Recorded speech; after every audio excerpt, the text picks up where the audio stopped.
नमो अरिहन्ताणं नमो सिद्धाणं नमो आयर्याणं नमो उवध्यायाणं नमो लुवे सव्वसाहुणम् ऐसो पंचनमुक्कारो सव्वपावप्पणासनो मंगलाणं च सव्वेसिं पढमं हवै मंगलम् आस्वाद्य यद्वाक्यरसं बुधानां पीयूषपानेऽपि भवेद्भृणैव नमामि तं विश्वजनीन वाचं यमेन्द्रं जिनवर्धमानम् अचिन्त्यचिन्तामणिकल्पशाखिने विशुद्धसद्ब्रह्मसमाधिशालिने दयार्णवायार्थितदायिने सतां नमो नमः श्रीगुरुनैमिषूरये नमो नमः श्रीगुरुनैमिषूरये नमो नमः श्रीगुरुनैमिषूरये।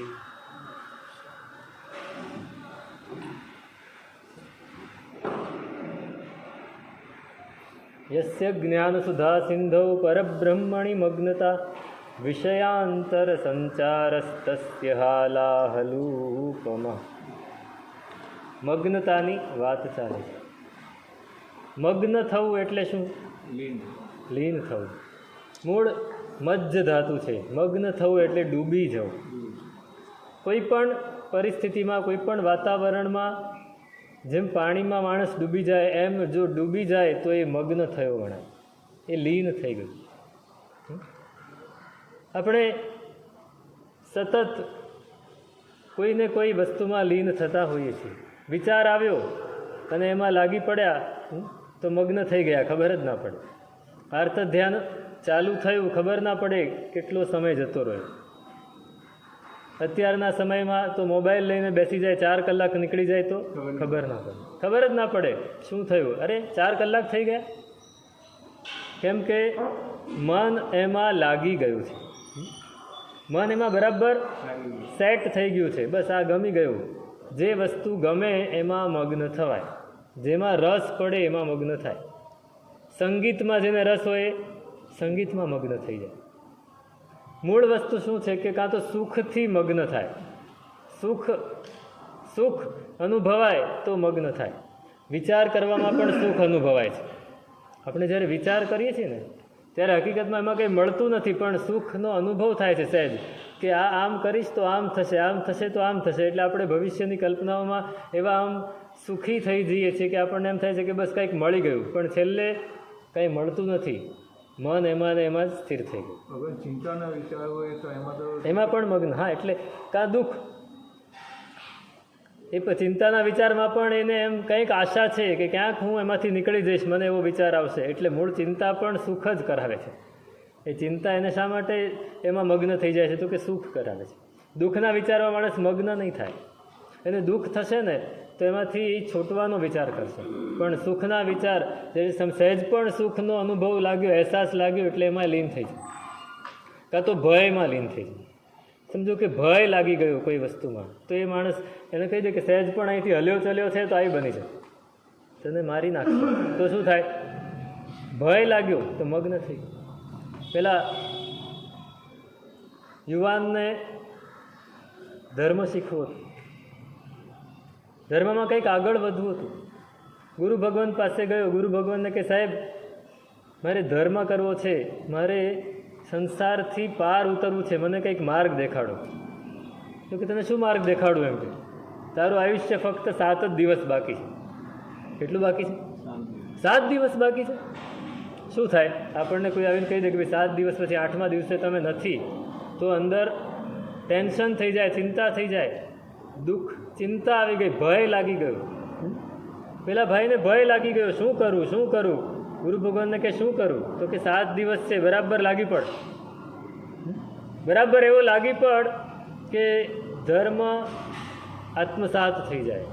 અને એને ડર લાગી ગયો, એ ધર્મમાં એવો લાગી પડ્યો 7 દિવસ સુધી કે એક પણ ક્રિયા છોડતો નથી, બરાબર મન લગાડીને કરે છે. 7મા દિવસે રાત પડી, 8મો દિવસ ઉગી ગયો, કાંઈ થયું નહીં. ગુરુ ભગવાન પાસે જઈને કે સાહેબ હું તો હજી જીવતો છું. તો કે તો આ ધર્મ કર્યો એટલે જીવતો છે, બાકી સંસારમાં તો મરેલો જ હતો. આ 7 દિવસ કઈ રીતે ધર્મ કરવો એ તને ખ્યાલ આવી ગયો ને? ધર્મ આ રીતે કરવાનો. ગૃહિત ઇવ કેશેષુ મૃત્યુના ધર્મ આચરેત. જાણે મૃત્યુએ તમને વાળથી પકડી રાખ્યા હોય, ચોટલીથી, કે હમણાં મારી નાખું, અને ત્યારે જેવો ધર્મ યાદ આવે એવો ધર્મ કરવાનો છે, એવી ક્રિયા કરવાની છે. આપણી ક્રિયા કેવી? આપણે ક્રિયામાં મગ્ન થઈએ, કારણ કે રસ ઓછો છે. રસ નથી એમ નથી, રસ છે પણ ઓછો છે. પેલો રસ વધારે છે. જ્યારે આ રસ વધશે ત્યારે આપણે એમાં મગ્ન થઈશું. અહીં કહે છે કે યસ્ય જ્ઞાન સુધા સિંધો પરબ્રહ્મણી મગ્નતા. જ્યારે પરમાત્મા સ્વરૂપમાં મગ્નતા આવે છે. પરમાત્મા સ્વરૂપ કેવું છે? તો કે જ્ઞાનરૂપી અમૃતનો દરિયો. પરમાત્મા સ્વરૂપ એટલે આત્મ સ્વરૂપ. આત્મ સ્વરૂપ એ જ્ઞાનરૂપી અમૃતનો દરિયો છે. જ્યારે આપણે મગ્ન થઈએ છીએ ત્યારે એમાંથી આપોઆપ રસ ઉગે છે, અને રસ ઉગે છે તો પછી એમાં જ્યારે આપણે ડૂબી જઈએ છીએ, પરબ્રહ્મણી મગ્નતા વિષયાંતર સંચારસ્તસ્ય હાલા હલુપમાં, એમાં પછી એને બીજા કોઈ વિષય એ પરમાત્માની ભક્તિમાં જે ડૂબેલો હોય, પરમાત્માના સ્વરૂપમાં, ભક્તિ તો બહુ નજીકની વાત છે, ઊંડાણની વાત, પરમાત્માના સ્વરૂપમાં જે લાગી પડ્યો હોય એને બીજા વિષયની વાત કરવામાં આવે ને તો એને ઝેર જેવું લાગે. ઝેર જેવું લાગે. જેને જે વસ્તુ ગમી ગઈ હોય, બહુ જ સરસ ટીવી ઉપર મેચ ચાલતી હોય અને બરાબર રસાકસી જામી હોય, મન બરાબર એમાં લાગી ગયું હોય ને કોઈક આવીને કંઈક કહે કે ભાઈ ઓલા ભાઈ બોલાવે છે, અરે હમણાં રહેવા દે. વિષયાંતર સંચાર, બીજા વિષયમાં સંચાર થવો એને ઝેર જેવો લાગે. ભારત ને પાકિસ્તાનની મેચ હોય તો શું થાય? અમે જોયેલું છે.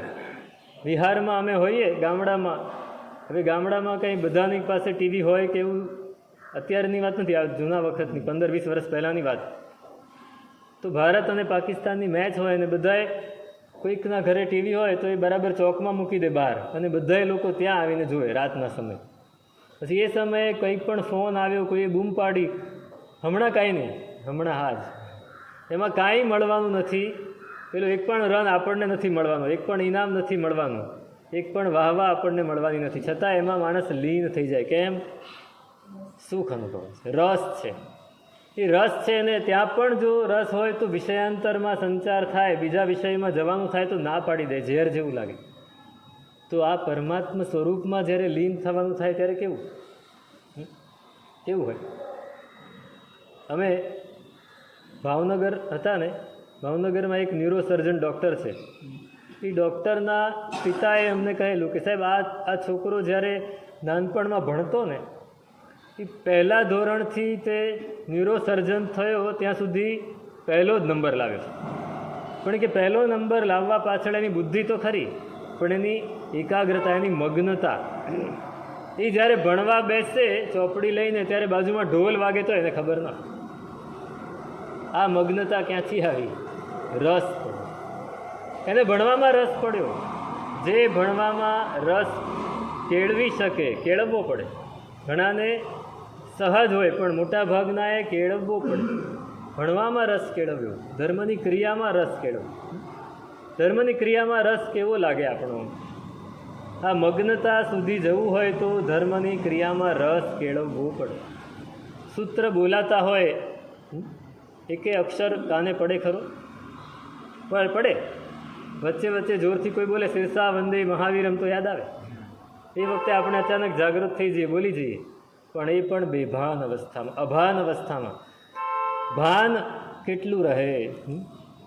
જ્યારે ભાન રહે, ભાન રાખવા માટે મહેનત કરવી પડે. મગ્ન થવા માટે આની પછીનું અષ્ટક છે એ સ્થિરતાષ્ટક.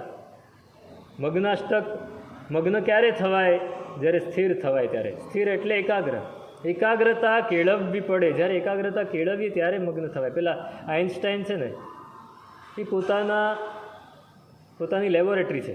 એ લેબોરેટરીની અંદર રોજ નવા પ્રયોગો એના મગજમાં આવ્યા કરે અને પ્રયોગો કર્યા કરે, એક્સપેરિમેન્ટ્સ કર્યા જ કરે. અનેક વસ્તુઓ ત્યાં એને ભેગી કરેલી, અનેક રસાયણો, અને એમાંથી એને એનર્જીની વાત જાણવી છે. એનું રિલેટિવિટી E=mc², આ એનું સૂત્ર, એની ફોર્મ્યુલા. એ ફોર્મ્યુલા બનાવવા માટે વર્ષો નીકળી, ત્યારે જઈને એ ફોર્મ્યુલા બની છે.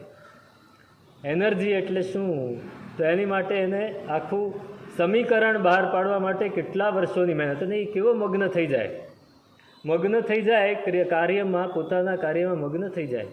એક દિવસ એ પોતાનું કાર્ય કરી રહ્યો હતો ને મળવા માટે મિત્ર આવ્યો, અર્જન્ટ કામ હતું. મિત્ર આવ્યો છે, પણ મિત્રને ખબર છે કે આ વ્યક્તિ પોતાના કાર્યમાં જ્યારે ડૂબેલો હોય ત્યારે એને ડિસ્ટર્બ કરાય નહીં. એ જ્યારે ત્યાંથી ઉઠીને અહીંયા આવશે ત્યારે હું એને કહી દઈશ. એ બેઠો છે નિરાતે. આઇન્સ્ટાઈન પોતાનું કાર્ય કરી રહ્યો છે, એટલો બધો લીન થઈ ગયો છે કે પેલો આવ્યો એની ખબર નથી. એને ઘરમાં કહી રાખ્યું કે મારી બપોરની થાળી અહીંયા મૂકી જવી, ડિનર, લંચ માટે મારી થાળી અહીં મૂકી જવી. હું જ્યારે ફ્રી પડીશ ત્યારે ખાઈ લઈશ, ખાવાનું યાદ નહીં આવે, પણ ફ્રી પડીશ ત્યારે જમી લઈશ. એના ઘરેથી થાળી આવી, એને ઢાંકીને મૂકી રાખી છે. હવે મિત્ર બેઠેલો છે, આ ભાઈને તો 12 વાગ્યા, 1 વાગ્યા, 2 વાગ્યા, પહેલાંને ભૂખ લાગી કે હું ક્યારે જમીશ, એટલે એને પેલી થાળી જોઈને ભૂખ લાગી ગઈ હતી, થાળી ખોલીને જમી લીધી, પાછી ઢાંકી દીધી. આઇન્સ્ટાઈનનું કામ 2:30 વાગે પૂરું થયું.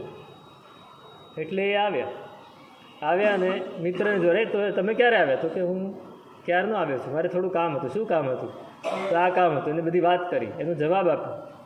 પછી આઇન્સ્ટાઈને થાળી ખોલી તો થાળી ખાલી હતી. અરે મેં તો જમી લીધું લાગે છે. થાળી પાછી ઢાંકીને કામે લાગી. એને જમવાનું પણ યાદ. કેમ યાદ નથી? મગ્ન થઈ. પોતાના કાર્યમાં, પોતાને જેને આપણે પ્રાયોરિટી આપીએ એમાં મગ્ન થવાય. આપણે શેને પ્રાયોરિટી આપી છે એ આપણે નક્કી કરવાનું છે. જ્ઞાનને પ્રાયોરિટી આપી, દર્શનને પ્રાયોરિટી આપી, ચારિત્રને પ્રાયોરિટી આપી, કે સંસારને પ્રાયોરિટી? સંસારને પ્રાયોરિટી. ઓબ્વિયસલી આપણે એમાં જ મગ્ન થતા હોઈએ છીએ, પણ આપણા મનને આપણે કેળવવું પડે. જો આપણને ખબર છે કે આ વસ્તુ ટકવાની નથી, ટકવાનું શું છે? ધર્મ, સંસ્કાર ટકવાના છે, આપણી એકાગ્રતા ટકવાની છે. તમે અહીંયા જેટલી એકાગ્રતાની મહેનત કરી હશે, જેટલી મગ્નતાની મહેનત કરી હશે, એટલી આવતા ભાવમાં ઓછી કરી. મન શરીરને ગમે એટલું સાચવ્યું હશે ને તો ત્યાં નવું જ શરીર મળવાનું છે ને એને ફરી સાચવવું પડશે. પણ મન તો સાથે જ આવવાનું છે, ભાવ મન સાથે આવવાનું છે. ભાવ મનમાં જેટલા સંસ્કાર નાખ્યા હશે એ ત્યાં કામ લાગશે. સંસ્કાર નાખીએ છીએ ખરા? આપણે આપણી જાતને કેળવીએ છીએ ખરા? વિષયાંતર સંચાર એ હાલાહલ ઝેર જેવું લાગે કે નહીં, આ તો કડવું ઝેર જેવું છે, નથી જોયું. એની પછી કહે છે કે સ્વભાવ સુખમગ્નસ્ય પરબ્રહ્મા જગત તત્વાવલોકિન કર્તૃત્વ નાન્ય ભાવાનામ સાક્ષિત્વમ અવશિષ્યતે. સ્વભાવ સુખ, જ્યારે એ પોતાના સ્વરૂપમાં મગ્ન થાય છે ત્યારે એને સ્વભાવનું સુખ મળે છે. હવે આ એવી વાત છે કે આપણને કોઈ દિવસ પલ્લે જ ના પડે. જે વસ્તુનો સ્વાદ આપણે ચાખ્યો ન હોય એની વાત કોઈ કરે તો ભાઈ હશે, એમાં આપણે શું એમ થાય. કોઈ કહે કે ભાઈ અમેરિકામાં આવું ફ્રૂટ થાય છે ને એટલું મસ્ત હોય છે ને કે તમે એને મોઢામાં નાખો પછી એનો સ્વાદ કોઈ દિવસ ભૂલો નહીં. એક ફ્રૂટ થાય છે આફ્રિકામાં, ઇકાડો કે એવું કંઈક નામ છે. એના જેવું મીઠું ફળ આખી દુનિયામાં કોઈ નથી. ગમે એવું કેરી પણ એની સામે પાણી ભરે. 1 કિલોના 15,000 થી 20,000 રૂપિયા મળે. કેટલા? 1 કિલોના 15,000 થી 20,000 રૂપિયા. અને ફક્ત એક જ દેશમાં થાય છે. અને એ દેશનો કાયદો એવો છે કે એ દેશમાંથી ફળ બહાર ન જાય. બહાર કોઈ લઈ નહીં જઈ શકે. જેને ખાવું એ દેશમાં જઈને ખાય. અને એ બરાબર પાકેલું હોય ત્યારે જ એ વેચાવામાં આવે ને વેચાય ત્યારે જો એને 1 દિવસ 2 દિવસ રાખો તો ત્રીજે દિવસે સડી જાય.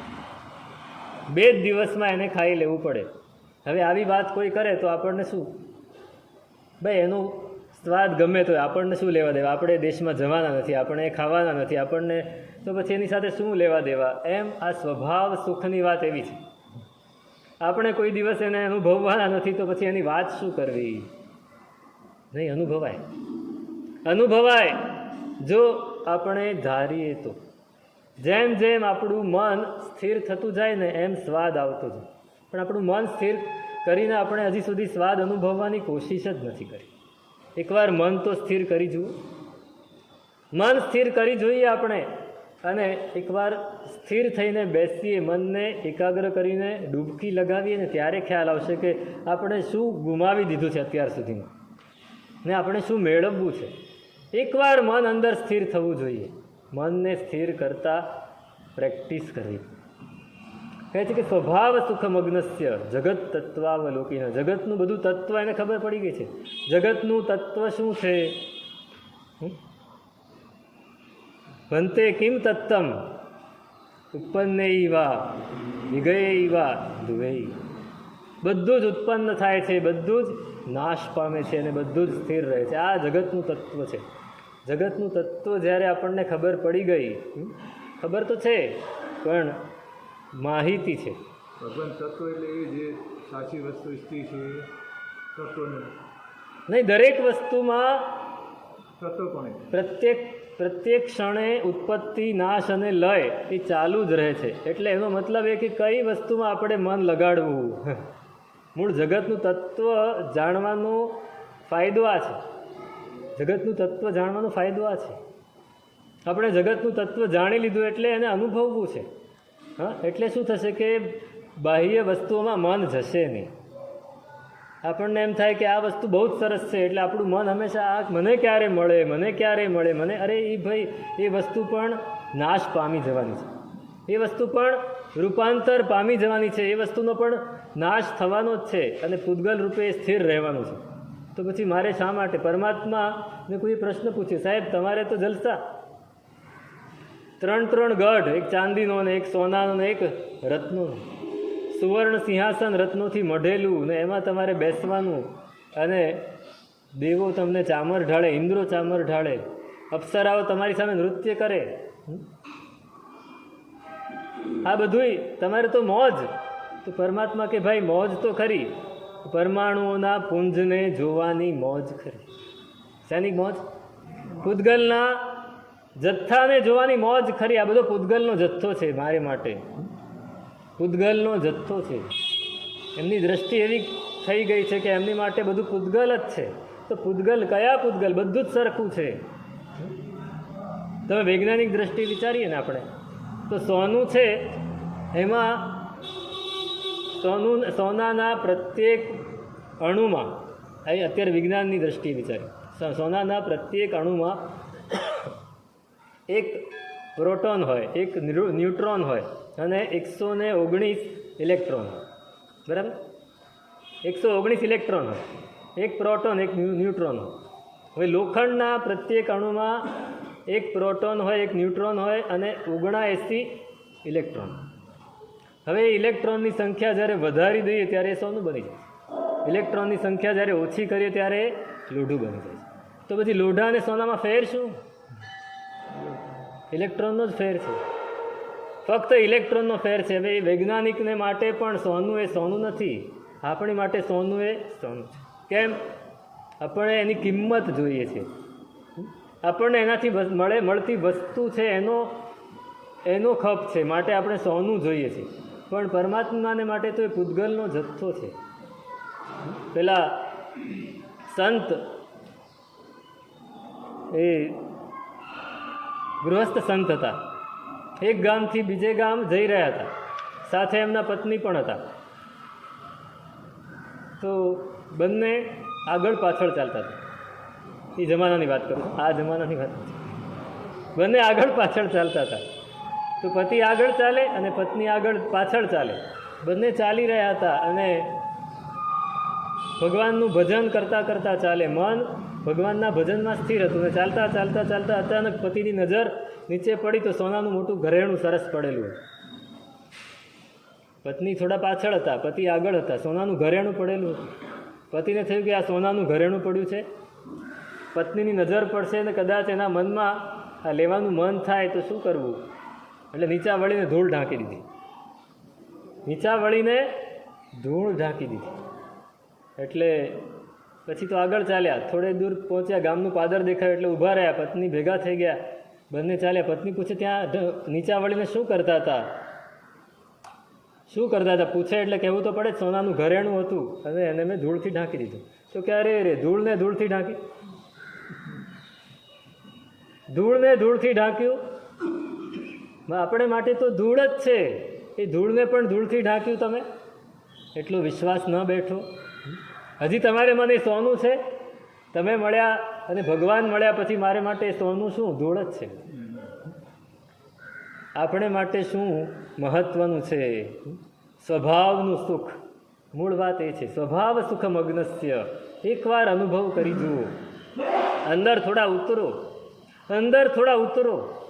એકવાર સ્થિર થઈને બેસી જુઓ, ત્યારે ખબર પડશે કે અંદર જેમ આપણે સ્થિર થઈશું ને એમ અંદરથી આપોઆપ રસ્તો ખુલશે. આપણને રસ્તો મળતો નથી. આપણે એમ વિચારીએ આપણને કોણ શીખવાડે ને આપણે કેવી રીતે કરીએ, ને આપણી પાસે સમય જ નથી. પહેલી વાત, સમય ખરો? સમય નથી ના, ટાઈમ નથી. એમ અમારા એક સાહિત્યકાર હતા, તમે નામ કદાચ સાંભળ્યું તો, ફાધર વાલેસ. ફાધર વાલેસ નામના એક સાહિત્યકાર, ગુજરાતી સાહિત્યકાર, મૂળ સ્પેનિશ માણસ, સ્પેનથી અહીંયા આવેલા પણ ગુજરાતમાં રહીને ગુજરાતી બની ગયા. એ જ્યારે ભાષણ એટલે વ્યાખ્યાન આપે ત્યારે એમના ભાષણમાં એક પણ, જો ગુજરાતીમાં બોલતા હોય તો એક પણ અંગ્રેજી શબ્દ ના આવે. ઇંગ્લિશ નહીં, અંગ્રેજી. એક પણ અંગ્રેજી શબ્દ એમાં આવે જ નહીં. એવા એમણે લખ્યું કે, વાત શું ચાલતી હતી આપણી? હું એમની વાતમાં ભૂલી ગયો. ફાધર વાલેસે એવું લખ્યું, નહીં, હા ટાઈમ, સમય અને ટાઈમ. કે ટાઈમ શબ્દ છે ને અંગ્રેજોનો છે, અને અંગ્રેજો પોતાનું બધું જ કામ વખતસર કરે, જ્યારે જે કરવાનું હોય ત્યારે જ કરે. એટલે એની માટે ટાઈમ મહત્ત્વનો છે. હવે એ ટાઈમ શબ્દ આપણે અપનાવી લીધો એટલે આપણે કંઈ ટાઈમ નથી, પણ સમયની વિભાવના આપણે ત્યાં અનંતી છે. અનંતા સમયથી આપણે સંસારમાં છીએ અને જો આમાંથી નહીં નીકળે તો અનંતા સમય સુધી રહેવાનો છે. એટલે આપણી પાસે સમય તો પાર વગરનો છે, ટાઈમ નથી. આપણે શું કહીએ કોઈને, ભાઈ ટાઈમ બહુ બગડે છે, તમે જલ્દી કરો. આપણી પાસે ટાઈમ નથી બેસવા માટેનો, આપણી જાત માટે આપણી પાસે ટાઈમ નથી. આપણી પાસે બીજા બધાનો ટાઈમ છે. સ્વભાવ સુખ જ્યારે મેળવવું છે, એમાં મગ્ન થવું છે, તો થોડો સમય કાઢવો પડશે, થોડું અંદર ઉતરવું પડશે. અને તો શું થશે? જ્યારે આપણે સ્વભાવમાં મગ્ન થશું ત્યારે કર્તૃત્વમ નાન્ય ભાવાનામ સાક્ષિત્વમ અવશિષ્યતે. કર્તૃત્વ નહીં આવે, કર્તૃત્વ નહીં. સ્વભાવમાં જ્યારે આપણે મગ્ન થઈશું ત્યારે ખ્યાલ આવશે કે અરે આ બધું તો આપોઆપ થાય છે, મારે એમાં કાંઈ કર્તૃત્વ રાખવાની જરૂર નથી. મારે એમાં મારું મેં આ કર્યું, હું કરું એ જ અજ્ઞાનતા. શકટનું ભાર જેમ શ્વાનતા. એટલે શું? ગાડું ચાલતું હોય અને નીચે કૂતરું ચાલે. ગાડા થોડા ઊંચા હતા એટલે કૂતરું નીચે ચાલી શકે, તો કૂતરું એની હારે ને હારે ચાલે. અને આટલું વજનદાર ગાડું, કૂતરું એમ માને કે આ ગાડાને હું ચલાવું છું. અને હકીકતમાં ગાડું બળદ ચલાવે છે. આપણે બોલીએ છીએ ખરા, પ્રભુ તું ગાડું મારું ક્યાં લઈ જાય કાંઈ ન જાણો, પણ જ્યારે વખત આવે ત્યારે આપણે શું કહીએ? આ તો મેં કર્યું, અરે હું હતો એટલે થયું, બાકી તમારી કોઈની તાકાત નહોતી, એમ કહી. સફળતાને પોતાને માને. હા બસ એમ જ. હા એવું જ છે. હા, સફળતા મળે ત્યારે એમ કહે કે મેં કર્યું, અને નિષ્ફળતા મળે ત્યારે ભાઈ નસીબમાં છે બધું, ભાગ્યના હાથમાં છે, કર્મના હાથ. જીવ સકલ જગત જીવ હે કર્માધીન. ત્યારે બધી ફિલોસોફી ફૂટી જાય, બધી જ ફિલોસોફી યાદ આવી જાય. અને પણ જ્યારે સ્વભાવ સુખમાં જ્યારે મગ્ન થાય છે ત્યારે કર્તૃત્વ રહેતું નથી, એને ખ્યાલ આવી જાય છે. જ્યારે સ્વભાવમાં એ સ્થિર થાય છે ને, સ્વભાવ એટલે આત્મભાવ, જ્ઞાન દર્શન અને ચારિત્રનો ભાવ, એમાં જ્યારે લીન થાય છે ત્યારે હું કરતા પરભાવનો એમ જેમ જેમ જાણે તેમ તેમ અજ્ઞાની પડે નિજ કર્મને ગાણે. હું કરતા પરભાવનો એમ જેમ જેમ આપણે જાણતા જઈએ એમ એમ કર્મ બંધાતા જાય છે. અને આ પોતાની રીતે થાય છે. એમાં હું તો નિમિત્ત માત્ર છું. નિમિત્ત પણ કારણ છે, પણ નિમિત્ત કારણ એ ઠંડુ કારણ છે, એકદમ હળવું કારણ છે. માટીનો ઘડો બનાવવો છે, એમાં મુખ્ય કારણ શું? માટી. પછી એની સાથે બીજું કારણ કયું? તો કે કુંભાર. હવે ગધેડો છે માટી લઈ આવે છે, તો ગધેડો ઘડો બનાવવામાં કારણ બને ખરો? નિમિત્ત બને. નિમિત્ત કરતાં પણ ઓછું બને. એને અન્યથા સિદ્ધ કહેવાય તમારા ન્યાયની પરિભાષામાં, કે ગધેડો જ માટી લાવે તો કાંઈ ઘડો બને એવું નહીં. માણસ પણ માટી લાવે તો ઘડો બને. કોઈ પણ લાવે તો બને, પણ ગધેડો ત્યાં ઊભો હોય એવું આપણું છે બધું જ. હમણાં જ વાંચ્યું કે પુરુષાર્થ પ્રબળ કે પ્રારબ્ધ પ્રબળ. નિયતિમાં જે થવાનું હોય એ જ થાય કે પુરુષાર્થથી થાય? પુરુષાર્થ મહત્વનો કે નિયતિ મહત્વની? શું મહત્વનું? ક્યારે? જ્યારે આપણું સિદ્ધ થતું હોય ત્યારે. જ્યારે આપણું સફળ ના થતું હોય ત્યારે આપણે પ્રારબ્ધ ઉપર ઢોળી દઈએ. બળતું ઘર કૃષ્ણાર્પણ કરી દઈએ. બળતું ઘર કૃષ્ણાર્પણ કરી દઈએ. જ્યારે આપણે આપણા હાથમાં બધી બાજી હોય ત્યારે આપણે કહે અરે આ બધું તો મેં જ કર્યું અને હું જ કરું છું. એમ નહીં. પુરુષાર્થ એ મહત્વનો છે. પણ મેં હમણાં વાંચ્યું, એક મહાપુરુષે લખ્યું કે વ્યવહાર, આપણો સંસારનો જે વ્યવહાર ચાલે છે એમાં પ્રારબ્ધ મહત્વનું છે. પણ આપણે આત્માની કંઈ પણ વાતને સિદ્ધ કરવી છે, આપણા ગુણોને આપણે વધારવા છે, આપણા દોષોને દૂર કરવા છે, તેમાં પ્રારબ્ધ કામ નહીં લાગે, એમાં પુરુષાર્થ જ કામ લાગે. અર્થને કામમાં પ્રારબ્ધ માનવાનું. હા, ધર્મ અને મોક્ષમાં પુરુષાર્થ માનો. તમારે ક્ષમા રાખવી છે, ક્રોધને અટકાવવો છે, તેમાં પ્રારબ્ધ કંઈ કામ લાગશે કે પુરુષાર્થ કરવો પડશે? પુરુષાર્થ કરવો પડશે. કોઈ માણસ ગમે એવું બોલે અને તમારે ગુસ્સો નથી કરવો, તેમાં પ્રારબ્ધ ક્યાંય કામ નહીં લાગે. તમને જો ગુસ્સો આવી ગયો, આપણે પાછા બોલશું, ગુસ્સો તમે કરી લીધો તો તમે શું કહેશો? અરે ભાઈ એ વખતે ધ્યાન ના રહ્યું ને ગુસ્સો આવી ગયો. ધ્યાન મેં રાખ્યું નહીં અને ગુસ્સો મેં કરી લીધો. આપણું કર્તૃત્વ ત્યાં છે. આપણે એને કર્તૃત્વ માનતા નથી અને વ્યવહારમાં જ કર્તૃત્વ માને છે. એટલે અહીં કહે છે કે કર્તૃત્વમ નાન્ય ભાવાનામ સાક્ષિત્વમ અવશિષ્યતે. સાક્ષિત્વમ અવશિષ્ય. હવે આમાં બે વસ્તુ થઈ જાય પાછી. કરતા આપણે નથી બનતા. એ ક્યારે નથી બનતા? આત્માની 3 દશા છે, ખબર છે? એક બહિરાત્મ દશા, એક અંતરાત્મ દશા અને ત્રીજી પરમાત્મ દશા. બહિરાત્મ દશા એટલે શું? તો કે આત્મ બુદ્ધેહો કાયાદિક ગ્રહયો બહિરાત્મ અઘરૂપ સુજ્ઞાની. બહિરાત્મા એટલે શું? તો કે આત્મ બુદ્ધેહો કાયાદિક ગ્રહયો. મેં મારી કાયાને, મેં મારા શરીરને આત્મરૂપે માની લીધું. મેં મારા શરીરને જ આત્મરૂપે માની લીધું. કોઈ આવીને સહેજ મને અડાડી જાય, અરે મને કેમ તું ધક્કો મારે છે, મને કેમ ધક્કો મારે છે, આ સામાન્ય વસ્તુ છે. એમ દરેક પ્રસંગમાં આ નાની વાત છે, મોટી વાતમાં પણ મેં કર્યું, હું કહેતો હોઉં ને તું ન માને, હું કહેતો હોઉં તું ન માને. આત્મ બુદ્ધે હો કાયાદિક. મારું અપમાન કરી નાખ્યું. કોનું અપમાન કર્યું? આત્માનું કોઈ દિવસ અપમાન થતું નથી. અપમાન કોનું થાય? શરીરનું થાય. પણ આપણે આપણી જાતને એ શરીર સાથે એટલી બધી જોડી દીધી, એટલી બધી મિક્સ કરી દીધી છે કે આ શરીરને આપણે હું માની લીધું. એટલે એમાં આપણું કર્તૃત્વ આવી જાય છે. પણ અંતરાત્મ દશા જ્યારે શરૂ થાય છે તો એ પહેલો જ એનો નિયમ છે, પહેલી જ એની શરત છે કે કાયાદિકનો હો સાખી ધર રહ્યો અંતર આત્મ રૂપ સુજ્ઞાની સુમતિ ચરણ કજ આત્મ અર્પણા. કાયાદિકનો હો સાખી ધર રહ્યો. કાયાનો સાક્ષી. આ જે થઈ રહ્યું છે એને ફક્ત જોવું છે. પરમાત્માએ શું કર્યું? પરમાત્માની સાધનાની ધરી સૌથી પહેલેથી સાક્ષી ભાવ રહે. સાક્ષી ભાવ આપણે બહુ જ અઘરી વસ્તુ ઉપર ચડી ગયા છીએ અત્યારે.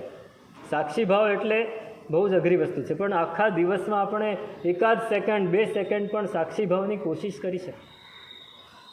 સાક્ષી ભાવ, તમે બેઠા છો ઓફિસમાં અને આજુબાજુ કોઈ નથી, ત્યારે જુઓ પોતાની જાતને કે હું આ બધું થઈ રહ્યું છે કાર્ય અને હું જોઈ રહ્યો છું. હું ફક્ત સાક્ષી એટલે શું? જોવું. મેં તે દિવસે કહેલું કેવલ જ્ઞાન. સાક્ષી ભાવ એટલે કેવલ જ્ઞાન અને કેવલ દર્શન, જોવું અને જાણવું. અમે એક જગ્યાએ ગયા, એક સરસ આશ્રમ હતો અને ત્યાં મહાત્મા હતા. તો અમે બધું જોતા હતા.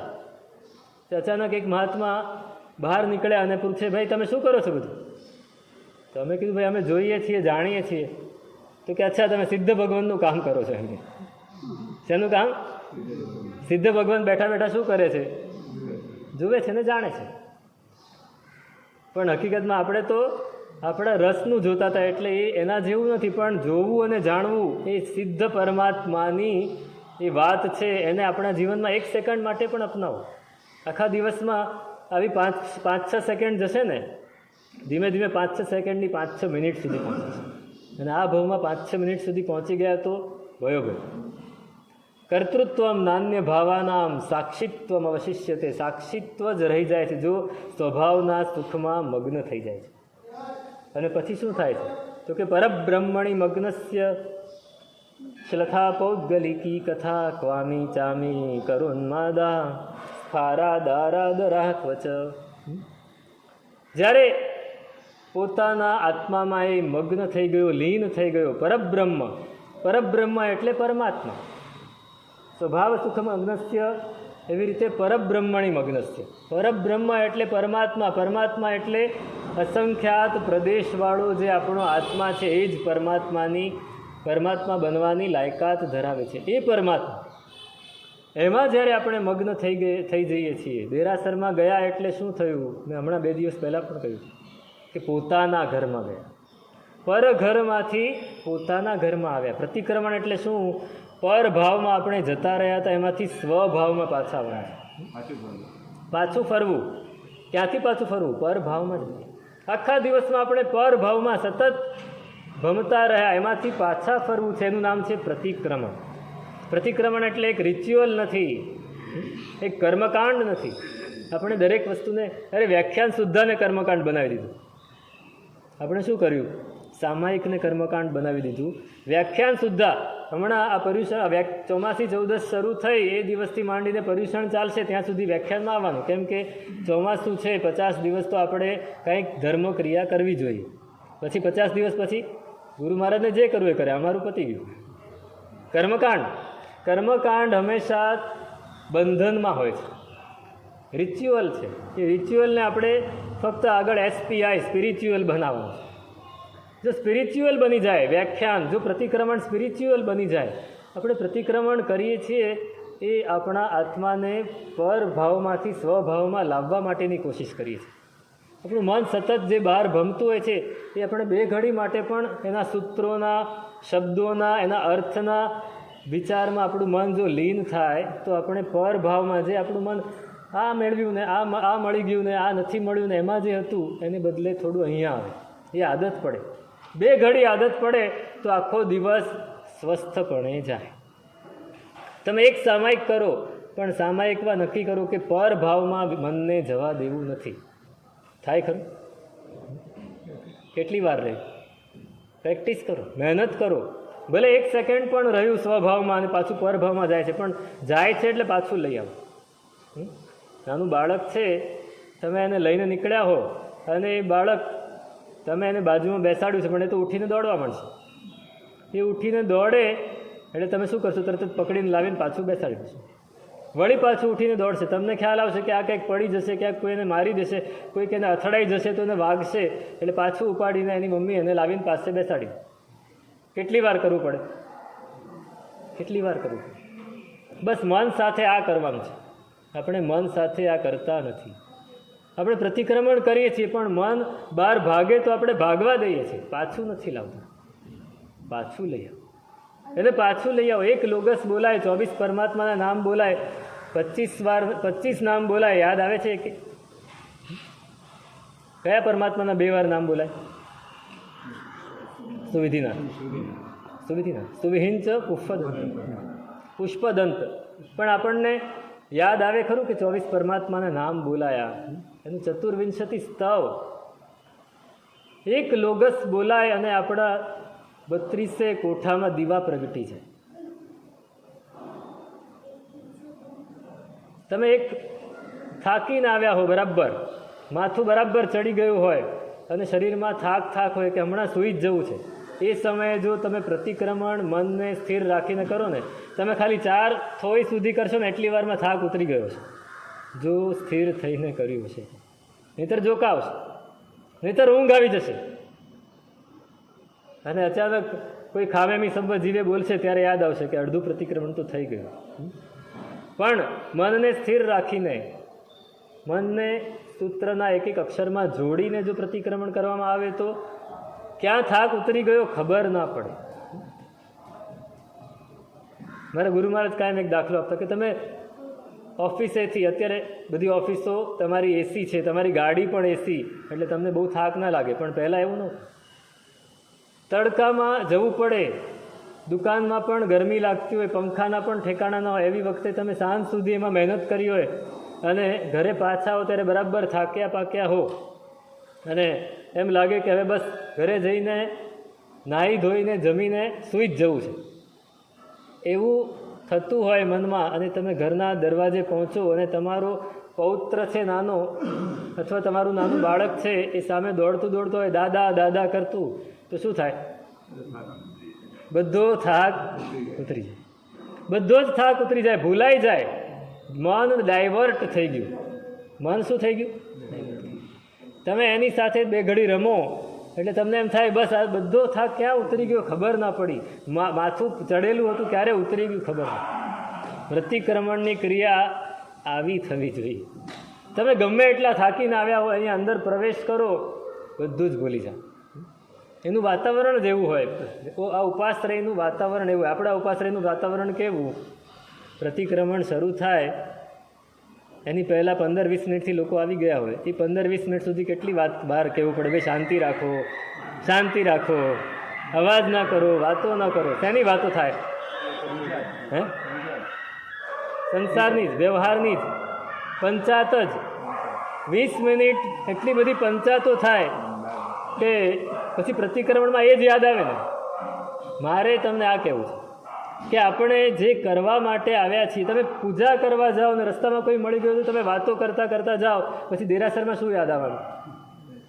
મગ્ન થવાના ખરા? લીન થવાના? તો પછી આ જે વાત છે સ્વભાવના સુખમાં મગ્ન થવાની, ત્યાં સુધી તો ક્યારે પહોંચાશે? એ ક્રિયામાં આપણે લીન નથી થઈ શકતા, કારણ કે આપણું મન સતત વાતોમાં ડોળાયેલું. નક્કી કરો કે ઘરેથી પ્રતિક્રમણ કરવા નીકળ્યા, મૌન લઈને નીકળવું છે. બધાએ નક્કી કરો. ઉપાશ્રયમાં દરવાજે પગ મૂક્યો એટલે સાવ મૌન, મનનું પણ મૌન. મનમાં નવકાર ગણો, નવકાર ગણો, વિચાર પણ ન કરો. નવકારને બરાબર, ભલે 2 જ નવકાર ગણો, પણ એવા ગણો કે નવકાર બરાબર યાદ આવે કે મેં નવકાર ગણ્યા. તો મગ્નતા આવશે. પ્રતિક્રમણના એક સૂત્રમાં તમારું ધ્યાન જશે, એક ક્રિયામાં. તમે ખમાસમણું દો, યાદ આવશે કે હું ખમાસમણું દઈ રહ્યો છું. તમે જત્તા ભે જવાણી જંચ ભે 12 આવશ્ય પેલા આવર્ત કરો છો, એ આવર્ત નીચે હાથ અડે ને ઉપર હાથ અડે, એ સ્પર્શાય ખરા? એ ખ્યાલ આવે કે મેં સ્પર્શ કર્યો કે આમ થઈ જાય? છાજિયા લેવાય. અમારી કાઠિયાવાડી ભાષામાં એમ કે છાજિયા લે છે આ માણસ. છાજિયા, પેલો માણસ મરી ગયો ને તો છાતી કૂટે અને છાજિયા લેવાય. આપણે શું કરીએ છીએ? આમ કરીએ છીએ. અરે નીચે સ્પર્શ, આ ગુરુ ભગવાનના ચરણ છે એનો સ્પર્શ કરીને આવર્ત કરવાનો છે.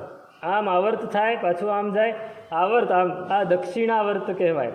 આ દક્ષિણાવર્ત આપણે જ્યારે કરતા જઈએ અને મન આપણું એમાં સ્થિર થયું હોય તો એક વાંદણામાં આપણે ગુરુ ભગવાનના ચરણોમાં એવા સમર્પિત થઈ જઈએ કે મન નીલ થઈ જાય. એક ખમાસણું દઈને મન શૂન્યાવકાશમાં પહોંચી જાય. પણ મનને સ્થિર કરવું પડે. પરબ્રહ્મણી મગ્નસ્ય શ્રથા પૌદ્ગલિકી કથા. પછી પૂતગલની કોઈ વાત યાદ ના આવે. શ્લથ થઈ જાય, શિથિલ થઈ જાય. અરે એ વસ્તુ ભૂલો, મૂકી દો યાર, આખો દિવસ એ જ ચાલે છે. અત્યારે તો કંઈક હું મારું વિચારું, પરબ્રહ્મનું વિચારું, સ્વબ્રહ્મનું વિચારું, પરમાત્મા અને મારા આત્માનું વિચારું. પછી ક્વામી ચામી કરોન્માદા સ્ફારા દારા દરાહ ક્વચ. પછી સોનું એ યાદ ના આવે, રૂપું એ યાદ ના આવે, હીરા એ યાદ ના આવે ને રૂપિયા પણ યાદ ના આવે. ચામી કર એટલે સોનું, એનો ઉન્માદ બધો જતો રહે, યાદ જ ના આવે મારી પાસે કેટલું છે. આપણને સતત યાદ રહે કે આટલું છે ને આટલું ભેગું કરવું છે, આટલું આ ખર્ચા છે એટલે એટલો જોગ કરવો પડશે. મગજ એમાં ને એમાં ઘુમરાયેલું રહે. જ્યારે આમાં આપણે લીન થઈએ ત્યારે યાદ નહીં આવે.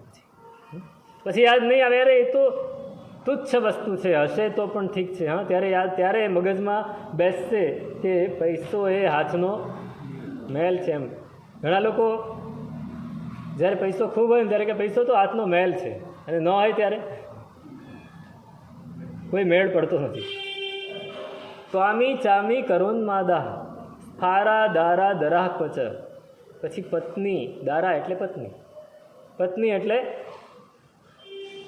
કોઈ પણ પતિ કે પત્ની અથવા વિષયો, પાંચેય ઇન્દ્રિયના વિષયો એ પણ યાદ નહીં આવે, એ પણ યાદ નહીં આવે. ધન દોલત પણ યાદ નહીં આવે ને પાંચેય ઇન્દ્રિયોના વિષયો પણ યાદ નહીં આવે જ્યારે સ્વભાવના સુખમાં આપણે લીન થઈ ગયા છે. તો આ મગ્નતા અષ્ટક એ આપણને આ શીખવાડે છે. 4 ગાથાઓ થઈ છે, હજી આપણી પાસે 4 ગાથા બાકી છે. મગ્ન એની પરિસ્થિતિ કેવી હોય, એકવાર મગ્ન થઈ ગયો એની પરિસ્થિતિ, સાધુ મગ્ન થાય એની પરિસ્થિતિ કેવી હોય એની વાત બહુ જ સરસ આમાં કરે છે. તો આ મગ્નતા અષ્ટક આપણને મગ્ન થવાનું શીખવાડે છે, લીન થવાનું શીખવાડે છે, આપણી અંદર ડૂબવાનું શીખવાડે છે.